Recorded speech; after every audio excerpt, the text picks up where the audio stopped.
Okay, so in this video, I'm gonna teach you about the differences between a niche store and a general store. And I'm also gonna teach you what you should start with if this is just your first time with Shopify or with an e-commerce business. So let's first talk about the pros of a niche store. Why many people tell you to start with a niche store instead of a general store. So niche stores tend to become very passionate places to go buy products. So let's say that you have a cat store, you're gonna attract all the cat lovers and they're gonna browse through your products. They're usually gonna love them because if they have a cat and they love their cat and then they see like a little jewelry or a t-shirt or whatever, they can really relate to your products. That's why they tend to have a high engagement. The visitors engage with your store a lot, and usually this leads to higher conversions, right? If you have a more engaging audience, if you have people that like your products, usually they're gonna buy more, plain and simple. But this is not necessarily true. I mean, in some cases, the conversion rates are lower, but generally speaking, niche stores tend to have a higher conversion rate, right? In terms of the amount of visitors compared to the amount of sales you make.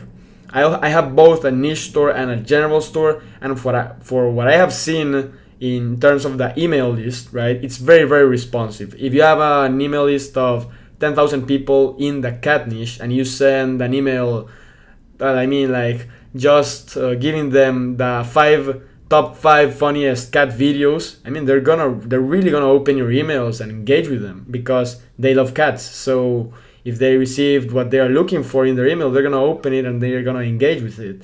So if you also sell products through email, right, to a niche based email list, you're gonna sell a lot, and the stats are gonna look great. The open rate, the click-through rate, and how much money you make per email. That's what I have seen. The email lists in niche stores are very, very responsive. It's like more focused, right? You are not losing focus. Within different products, different niches, you are more focused on that thing. So it usually tends to be very, very engaging for people. And as I said before, it becomes the go-to place for the niche. But niche stores have cons as well. So if you have a niche store, you are only limited to that niche. Like you cannot sell anything else because your store is about that. And let's say you have a cat store. If you sell a horse product, it's gonna be really, really strange because I mean the name of the store is like catlovers.com or whatever the name is, right? Another thing is that in Facebook, let's say if you don't have a big audience, let's say you don't have many interests or the interest that you are using has a small audience and that's the only one you got, you can burn the audience. I mean, when you spend a lot of money, you do a lot of volume, all those people are gonna see your products and they're gonna get used to them, and I mean you're not gonna have enough volume to scale. That's only in some niches, obviously. So there are niches that are huge, like cats and dogs. They are simply huge, interest with millions and millions and millions of people. So that's not gonna be a problem in that case. But there are some niches that are smaller that you can burn out the audience. Now, one of the biggest reasons why people don't like niche stores, or in my case, it's like a con, it's that niche stores have ups and downs because sometimes the niche is just a trend, right? Many times it's not that your ads are performing really, really bad because of the ads, it's because your niche is a trend. So let's say that you are, I don't know, you have let's say steampunk fashion. Your store is about steampunk, which is a strange type of fashion, right? And you're doing really, really well for, let's say, from January to July. But then after July, you see that your sales are going down and you're like, what the hell is going on, right? And this is pretty much because many times the niche that you choose for your store tends to be a trend, right? So it does really well in the beginning, then it starts to go down. And when it starts to go down, it's not necessarily that your products are bad or that your campaigns suck or something. It's just that, the trend is starting to go down.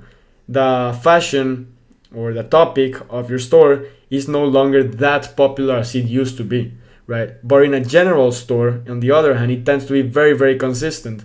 If the niche starts to go down or the trend starts to disappear, you can sell absolutely anything in other niche, right? So let's talk about that. So now I'm going to talk to you about the pros of a general store.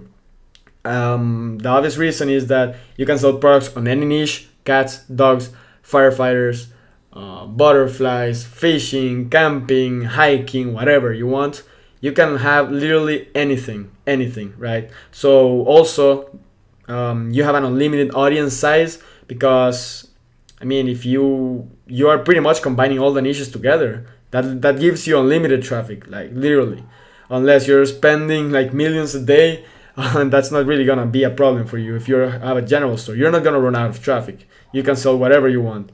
And general stores are very consistent. As I told you, if you have a niche store, it tends to go down because it's a trend. But with a general store, you can just literally just launch another campaign of another topic, and you're gonna be making sales and making sales, right? You can sell seasonal products that are maybe for summer, for winter, for autumn, or sometimes you don't have those types of products in a niche, so you need to also take that into account.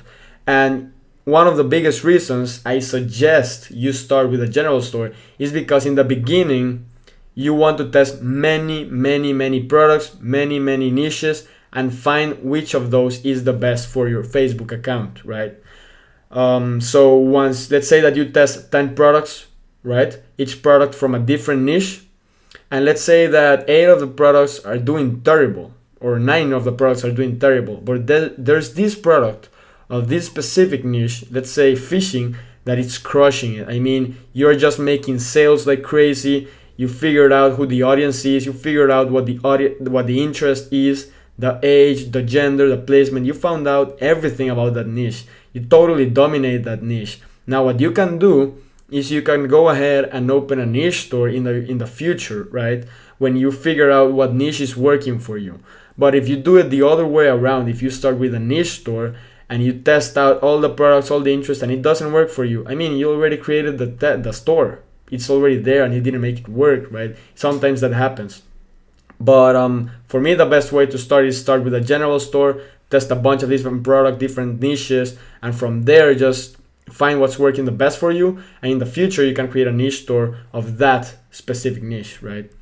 But some cons of the general store is that the conversion rate is slightly lower engagement. The general email lists have less engagement because if you have 50,000 people in your email list, 10,000 of cats, 10,000 of dogs, 10,000 of firefighters, and you sell something of firefighters, I mean, only 10,000 people are going to engage with your emails because the cats and dogs lovers have nothing to do with that topic. So in this case, you will have to separate the email list, have different lists, and send emails to each different list. So that's pretty much like a con. So I would suggest you start with a general store, then go to a niche store in the future once you dominate the niche, once you find your niche inside your general store. But now what I want to do is just show you a couple of examples here of a general store and a niche store. In this case, Wish.com is a super general store. It's a massive store. They do massive advertising on Facebook, and it's kind of like an Amazon, obviously smaller, but they have pretty much everything. They have electronics, they have jewelry, they have shirts, they have apparel, they have tops, shoes, pretty much everything, right? So it is a very successful general store. They're not gonna run out of traffic. And another store, which is a niche store, let's say this one, suddenlycat.com.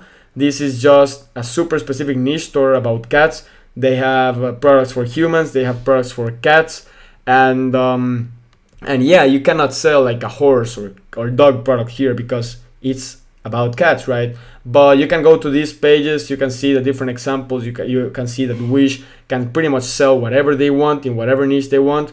Now your general store doesn't have to be, you don't have to sell electronics, and I don't really recommend you do, right? I would recommend you sell mostly like jewelry and apparel. But a store about fashion only, that's considered a general store. Why? Because you can have 50 t-shirts and each t-shirt of a different niche, right? That's still a general store, even though it's only about fashion. So that's something you also have to take into consideration. But without much words, guys, this is what the differences between a niche store and a general store. I suggest you start with a general store first. Watch the past video to figure out the name for your general store, and once you dominate that, once you find the best niche, in the future you can move on and have a niche store. That's it for today, guys. Hope to see you in the next video.